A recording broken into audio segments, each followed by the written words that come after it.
होता है, खारा होता है, हम उसे पी नहीं सकते। अगर पिएंगे तो फिर हमारे शरीर में बीमारी आने लगेगी, डिहाइड्रेशन होने लगेगा। वो पानी जल्दी देर तक रहता है नहीं है शरीर में, वो खारा पानी होता है। दूसरा, उसमें ज़्यादा देर तक रहेंगे तो चमड़वा छोड़ा देता है आपला का, बहुत ज़्यादा उसका पानी क्या होता है, खारा होता है। ठीक है, अब समझिए ध्यान से, समुद्री जल खारा क्यों होता है? क्योंकि नदियां नमक को ले जाके समुद्र में गिरा देती हैं। हमारे अगल बगल के वातावरण में नमक बहुत ज्यादा है। आप सोचे हैं आपका पसीना कैसा रहता है? नमक। अभी पसीना जाता कहाँ है? जब तक नहाते नहीं है तब तक कहीं नहीं जाता है।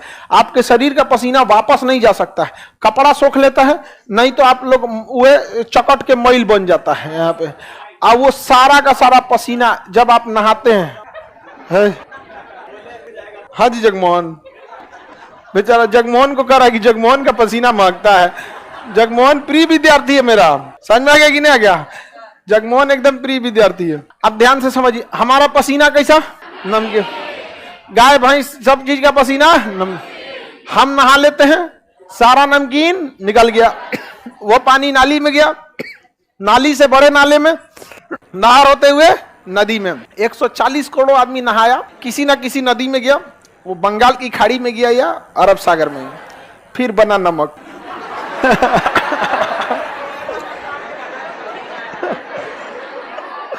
वो नमक कहाँ है?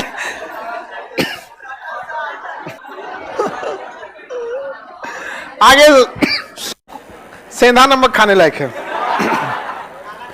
देखिए, ऐसा नहीं है केवल वही नमक होता है, समुद्र में बहुत टाइप के नमक होते हैं, उसमें साधारण नमक होता है, लेकिन समुद्र में नमक बनने का मुख्य कारण नदियां हैं, क्योंकि समुद्र में कोई रहता ही नहीं है। इसलिए गली मोहल्ला बकोट वकोट के कहीं ना कहीं से क्या लाती हैं सर? नमक वमक लेके आते हैं, ले आके उलाट देते हैं क्या समुद्र में, और समुद्र को कहीं जाना नहीं है, वहां पे उसका पानी क्या आ जाता है? खारा। तो बताइए, समुद्र के जल के खारे होने का मुख्य कारण नदियां क्या है? नदियां हैं।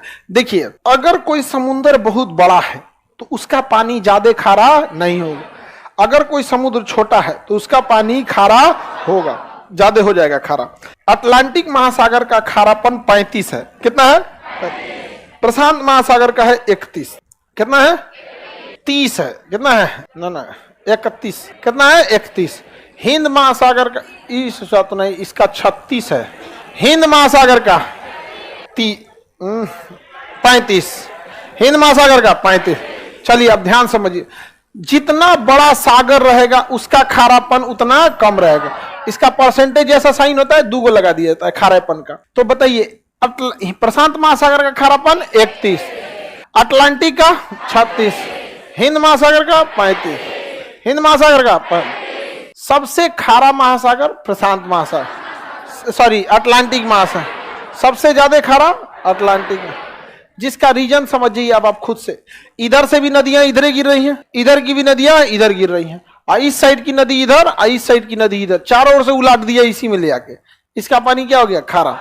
हिंद महासागर का खारापन 35। देखिए, ये सारा नदी जितना इधर से आ रहा है ना, सब इसको क्या बना देगा? खारा बना देता है। प्रशांत महासागर इतना बड़ा है कि कितनों खारा, चाहे कुछ भी हो जाए, ये मैंने किसी और से नहीं, खुद से वादा किया है। संघर्ष की राह पे जो चलता है वो ही दुनिया को बदलता है। जिसने अंधेरे से जंग जीती है, सूरज बनकर वो ही चमकता है। हक हासिल कि वो मंजर भी आएगा, प्यासे के पास चलकर खुद समुंदर भी आएगा। यूं जमीन पर बैठकर क्यों आसमां देखता है? अपने पंखों को खोल, ये जमाना सिर्फ उड़ान देखता है।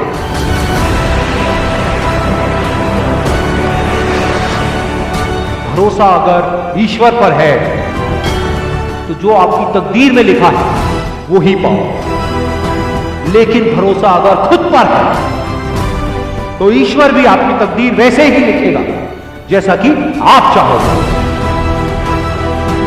बुझी शमा भी जल सकती है, तूफानों से कश्ती निकल सकती है। होके मायूस यूं ना अपने इरादे बदल, क्योंकि तेरी किस्मत कभी भी बदल सकती है। बिना संघर्ष के कोई महान नहीं है।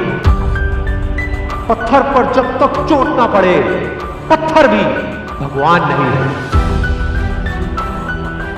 जीत की खातिर दिल में जुनून चाहिए, जिसमें उबाल हो ऐसा खून चाहिए। ये आसमां भी आएगा जमीन पर, बस इरादों में दम चाहिए।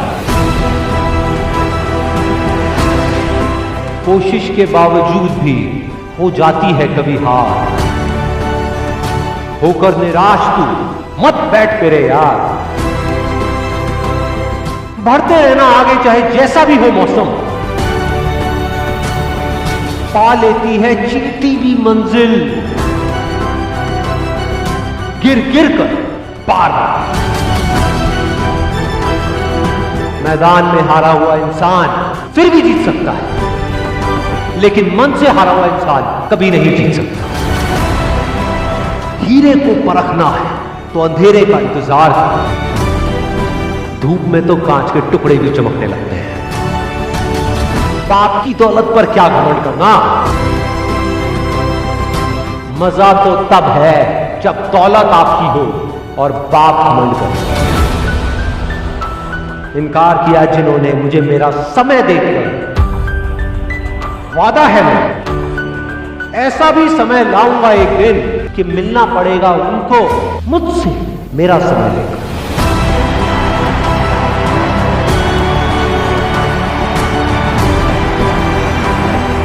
चाहे मुश्किल कितनी भी बड़ी हो, आज नहीं तो कल हल जरूर निकलेगा।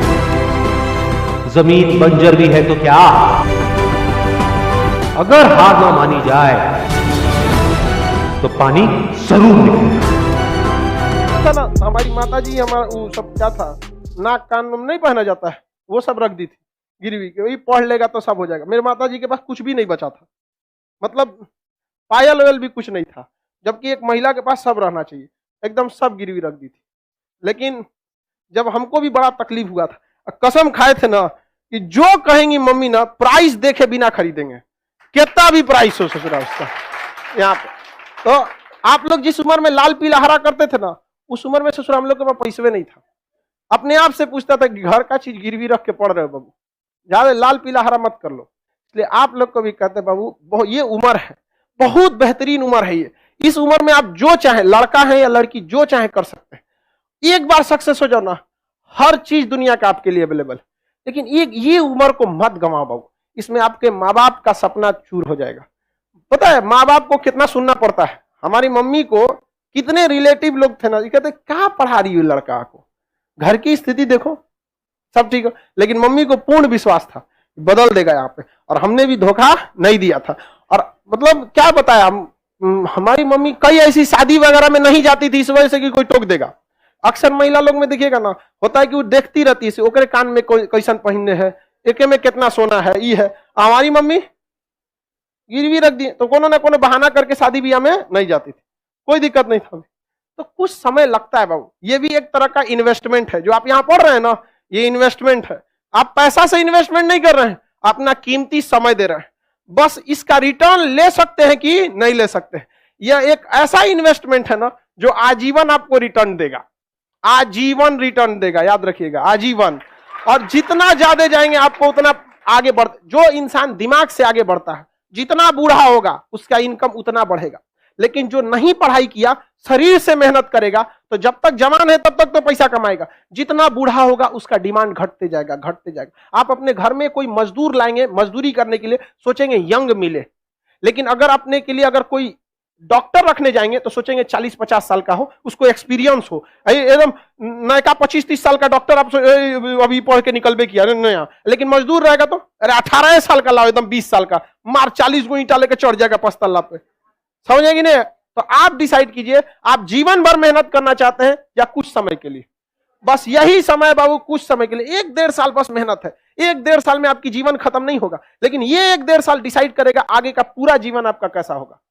समझ में? अगर इस 1-1.5 साल मेहनत कर लिए ना, आज आप कोई भी चीज को पैसे कम खर्च कीजिए, मन को मार के पढ़िए, यकीन दिलाते हैं आपको 1-1.5 साल बाद आपको प्राइस टैग मायने नहीं रखेगा, उस पर कितना प्राइस लिखा हुआ चाहिए पैक कर दो।